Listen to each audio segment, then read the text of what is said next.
Hi, and welcome to Why Not with Janice, and I'm your host, Janice, helping others to reach their goal. Today we have another spectacular guest here, Ralphie Roberts. He is a comedian, and I don't have a whole ton of comedians on the show or entertainers, but I have the people that I absolutely love the most. This man has made my stomach hurt from laughter, so I asked him to come on the show. Please give me a warm welcome to Ralphie Roberts. How are you? I'm fine. Thanks for having me. Yes. I'm glad to be here. I'm actually happy that I made you laugh. Yes. Well, you've been to a couple of shows. Correct? Yes, I have. Okay. I've been to a couple of your shows. I'm one of your, I don't know, top 5,000 fans. Well, I hope it's at least 5,000. But I mean, it's just a pleasure getting out there doing comedy. You know, I mean, I just like telling jokes, and that's pretty much my whole life. It's just I'm living for the next joke, next punchline. I'm gonna be honest with you. I don't even care if it's not funny. Just as long as I'm telling the joke. To be honest with you. Right, and that's especially what our topic is, living with comedy. Right. Okay. So let's find out a little bit about yourself first. Okay.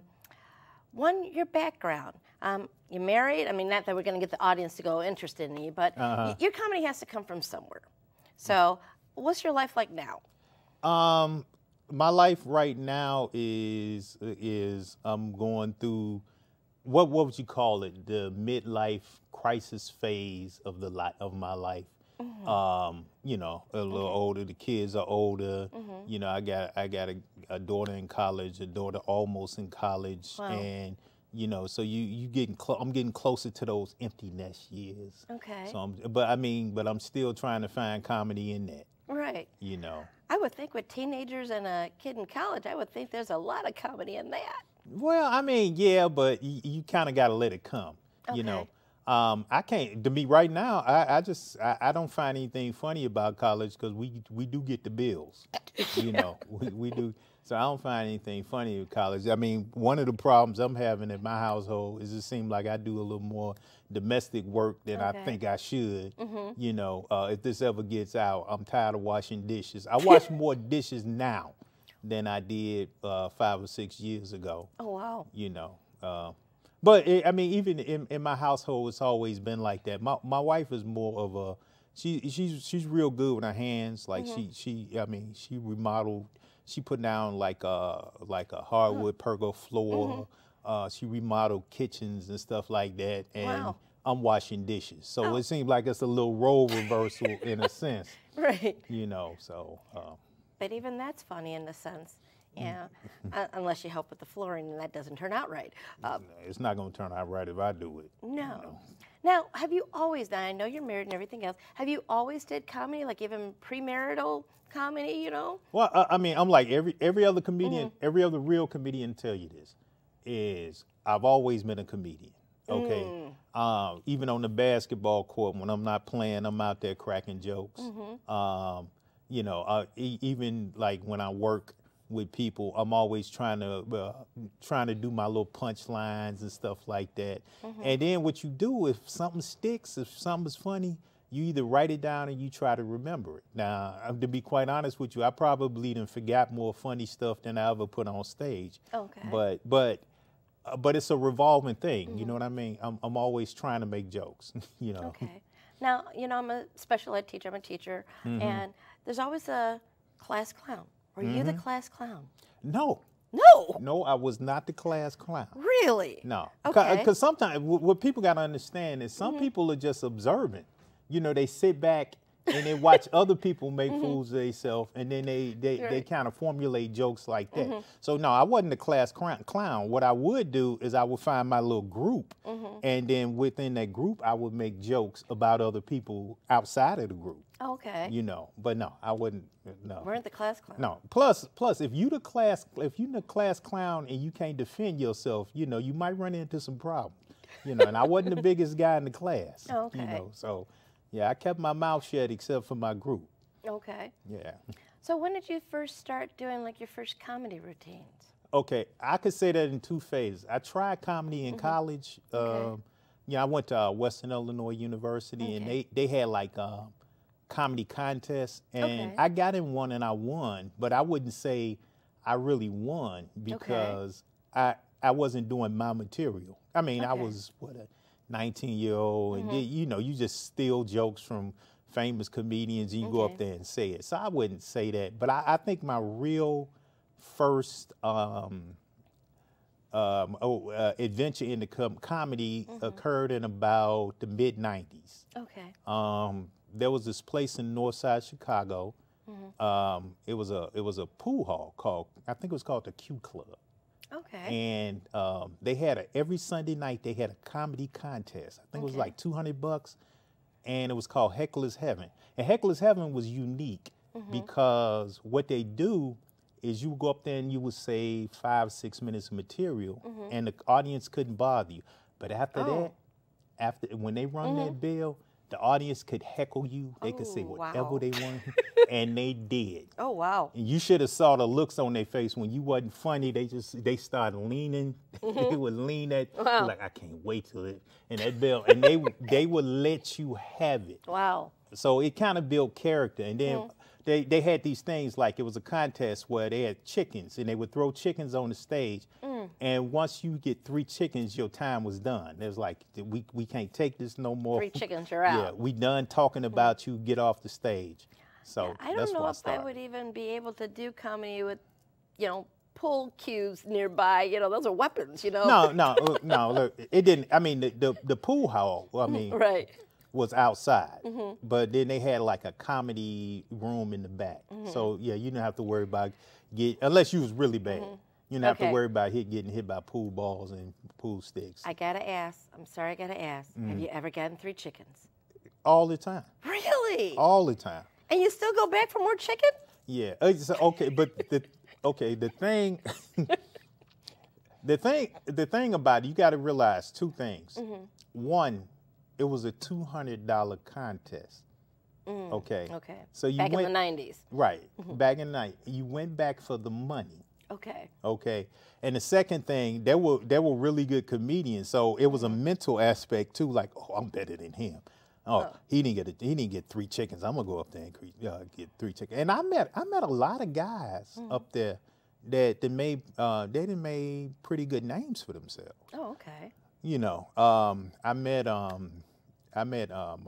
good friend of mine, Craig Robinson. I met him up there. Corey Holcomb, Godfrey, Dion Cole. I met all of them up there. Oh, wow. And you went up there and you was like, I'm better than him. I'm better. Sometimes you wasn't, and you got embarrassed, but you kept going back. It was kind of like a drug, so to speak. Oh, okay. Yeah. Wow. Okay. And you started that in the 90s, not giving away anyone's ages, because I was around that 90s actually. Well, like I said, I'm going through my midlife crisis, so I mean, I can't hide my age anymore. I can't do it. I mean, my face can, but yeah. Yes. Okay. So, like, what type of advice would you give someone if they had that opportunity to go stand up there and maybe have a chicken swung at them? I do the same thing I did. You got to keep coming back, and you got to keep trying new things. Pay attention to the people that's doing it right, the people that's getting laughs. But you kind of got to have a passion for it. Okay. You know, it's just that simple. Gotta love what you do. You gotta love what you do, especially at that level. You're not making any money, so why would you go up there and do something you don't want to do? Right. So yeah, I mean, and like I said, I love telling jokes. So and I've had some great times on the stage, and I've had some bad times on the stage. And the reason I keep going back is because I like telling jokes. Okay. So it's just that simple. Now I know you've been married for 20 years, right? 20 years. Okay. What did your wife think of that? Did she like that you're a comedian? Did you try some of those jokes on her to kind of woo her in? No. Okay, you guys understand. I met my wife in college. In college. And I met her under intoxicating circumstances for myself. She was going to work, and some drunk guy was trying to hit on her. And that was me. And throughout that process, I've always tried jokes on her, and I would get like that. So, which is actually that's a good thing, because if you ever get somebody like that to laugh, you know to keep that joke. Right. Keep that joke. Keep the joke. Wow. Keep that joke. So, you know, but yeah, she real tough to make laugh, because she make a lot of jokes herself. Oh, okay. You know, always her friends, her friends talking about, yeah, your wife funnier than you. And I'm like, you know, you know I don't care. You know I don't care. You know how many jokes I've stolen from her? Really? Yeah. Oh. Yeah. Wow. Yeah, I'm a joke thief in my own house. Oh, okay. Yeah. Living with comedy. And your wife was in the military. Oh, yeah. So, see, I always think, and I had the ladies from the Army recruiters on, and I always think the military people aren't funny because they just seem so stern, you know, and serious. Yeah. But you've stole jokes from your wife. Oh, yeah. Oh, yeah. But see, but that's the thing. It doesn't matter. I don't care if you're an accountant. Give me another occupation where you think people are not funny. Real estate appraisers. Real estate.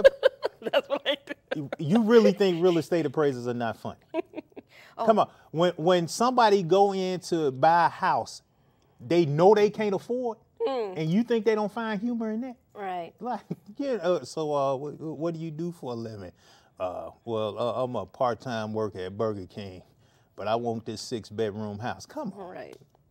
Real estate, but in any occupation, you're going to find somebody that's funny. You know, it's comedians all over the place. You know, there's just most people don't pursue it. That's all. Now, how does your faith play into your comedy or your jokes, or at all?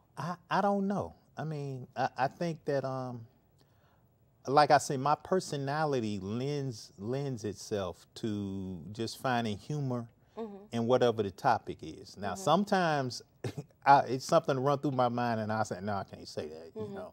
But I'll try to make a joke out of anything. Okay. And like I said, it's a lot of stuff that stay on the cutting room floor.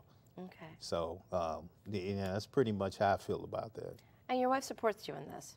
Oh, yeah, she supports me. And I think one of the reasons why is she knows I like doing it, and I've had a reasonable level of success. Okay. Okay. So if you coming home and you're like, well, did they laugh? No. Did you make any money? No. Why you keep going back? You know, that doesn't happen. That doesn't. So yeah, I've been fortunate enough to do comedy in certain parts of the country. You know, you know, I do the South. Like I've been in Texas, Oklahoma. I've been Atlantic City, Denver. Okay. So you know, I've been fortunate. You know, I know I'm not famous, but you know, I've been fortunate. Okay, you've been blessed to do that.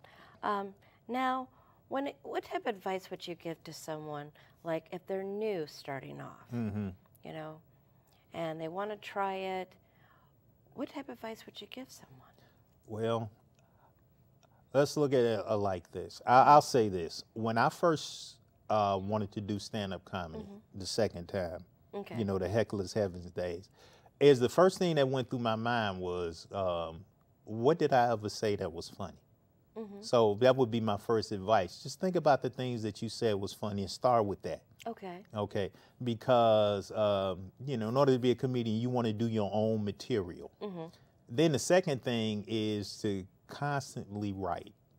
You know, constantly write and, you know, try stuff out. Okay. Some of the stuff may work, some of the stuff may not. And the third thing is pay attention to the people that's doing well.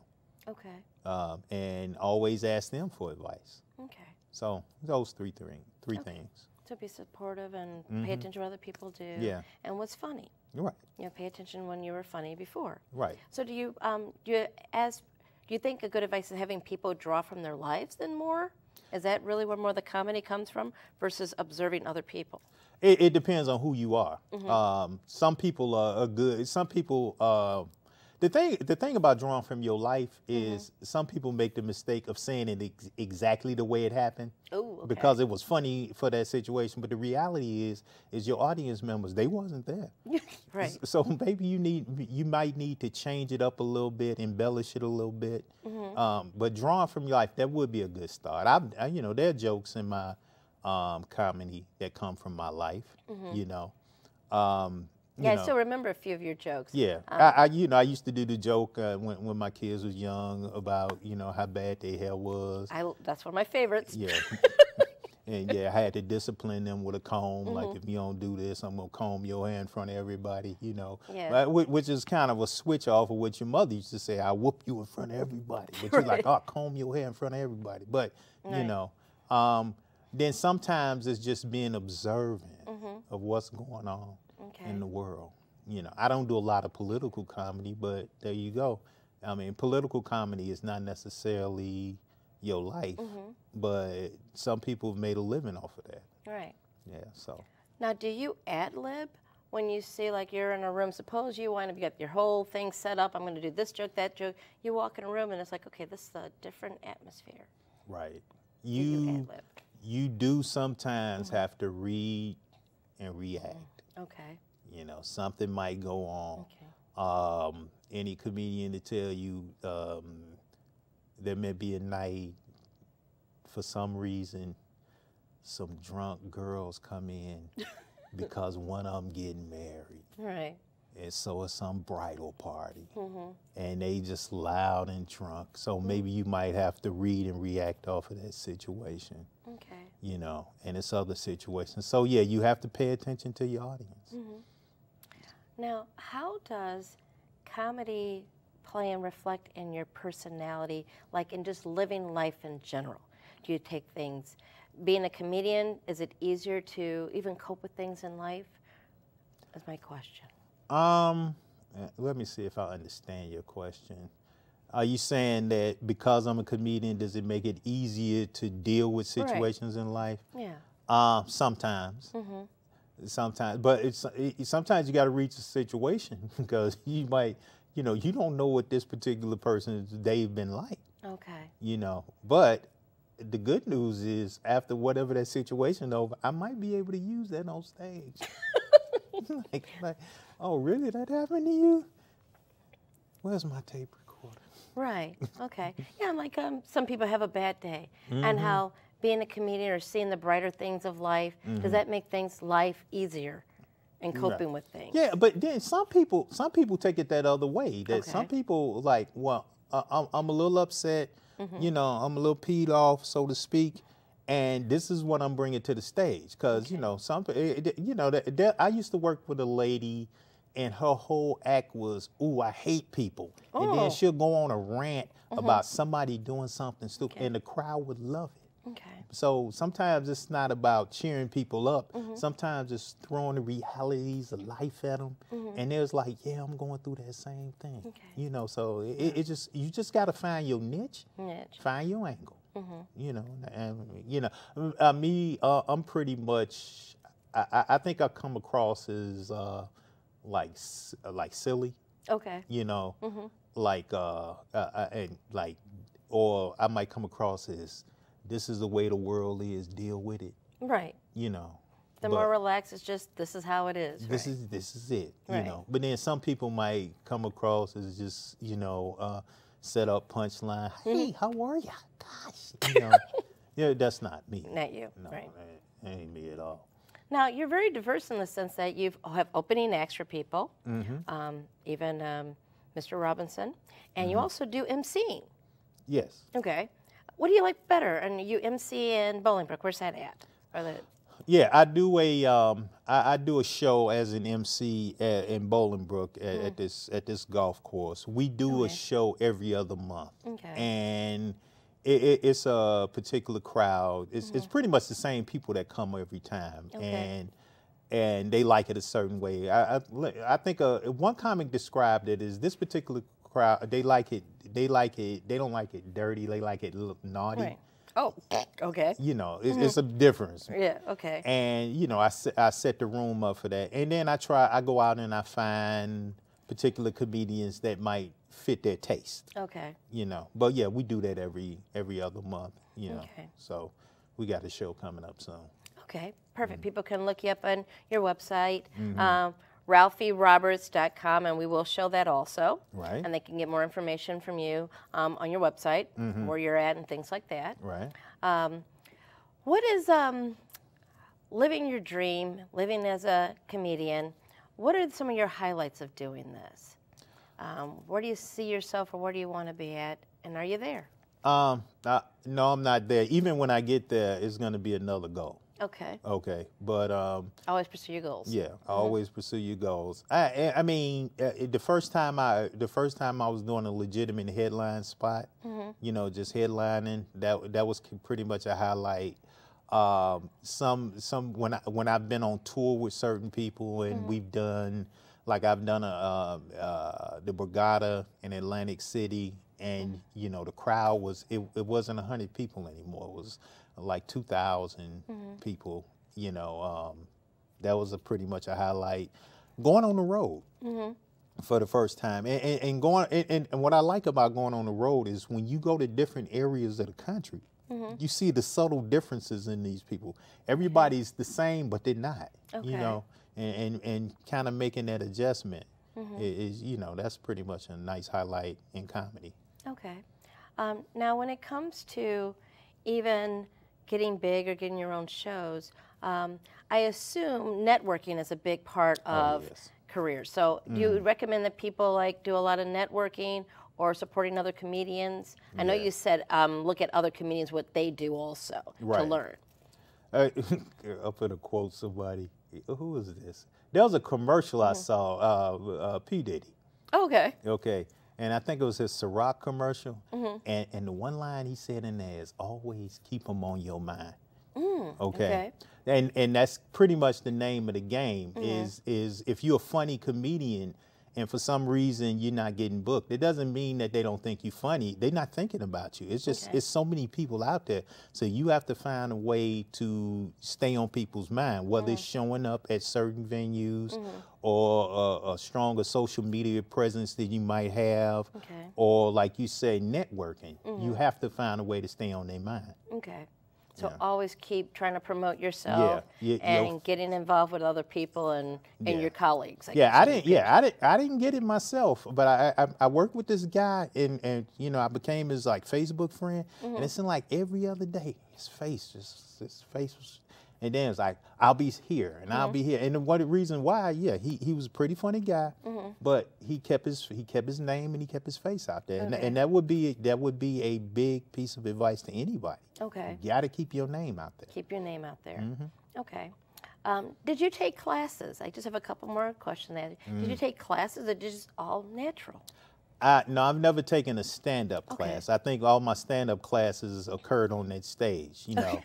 Dodging chickens and dealing with drunk people and bridal parties coming in. And I've taken one acting class, and that was in commercials. But, you know, I would like to get back into that, just taking some acting classes, you know. Because I wonder if that, the nerves, I mean, taking classes, does that help relieve your nerves? What do you even do? What piece of advice would you tell someone getting on stage? What do you go through a routine to calm your nerves, or you're just naturally cool, calm cucumber?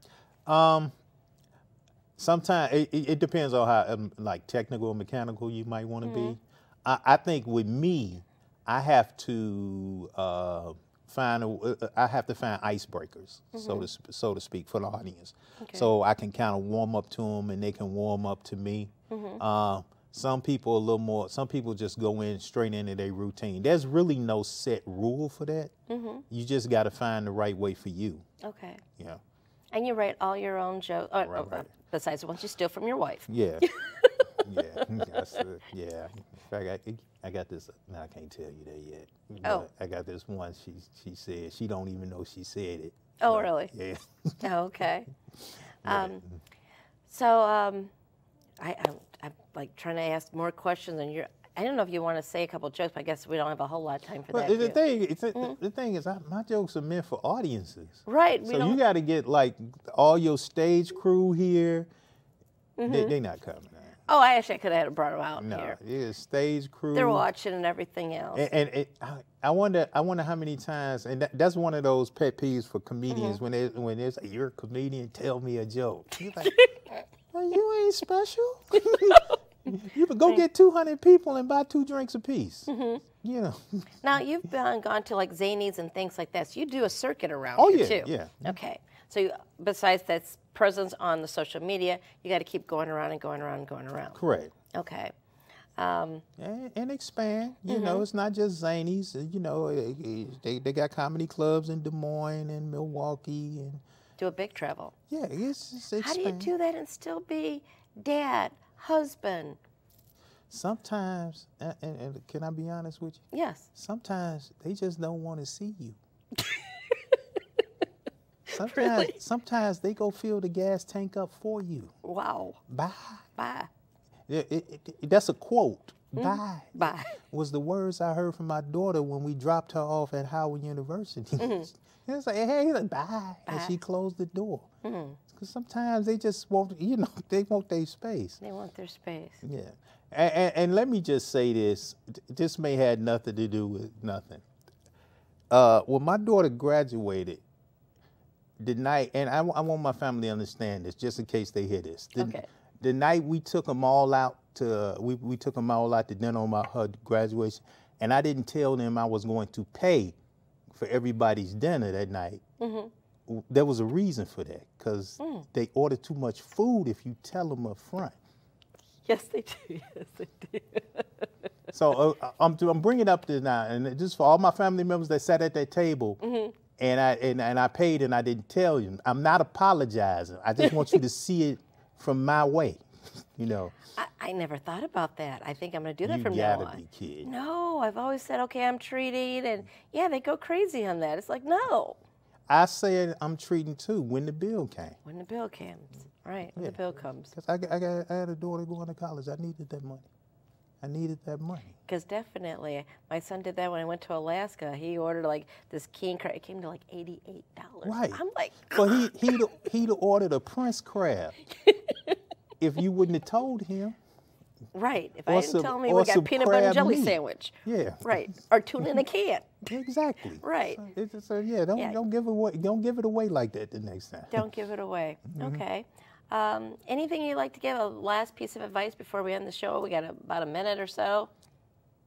We only got a minute. Yeah, this is a quick conversation. Oh, okay.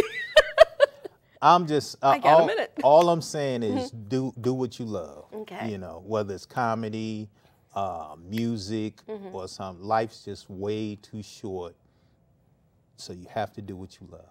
You have to do what you love. Yeah. Correct. I do believe in that wholeheartedly. Do what you love. Okay. You can wave to the audience real quick. Hey, audience. How y'all looking? A different world. Different world. This is Why Not with Janice. I'm your host, Janice. Tonight's topic was living with comedy. We had a great special guest on, Ralphie Roberts. Please check him out, www.ralphieroberts.com. He MCs in Bolingbrook. Check out his whole schedule. Check him out. He's funny. I've seen him quite a few times and love supporting your comedy. No, thank you. Okay? Yeah. Thank you very much. Until next time. Good night.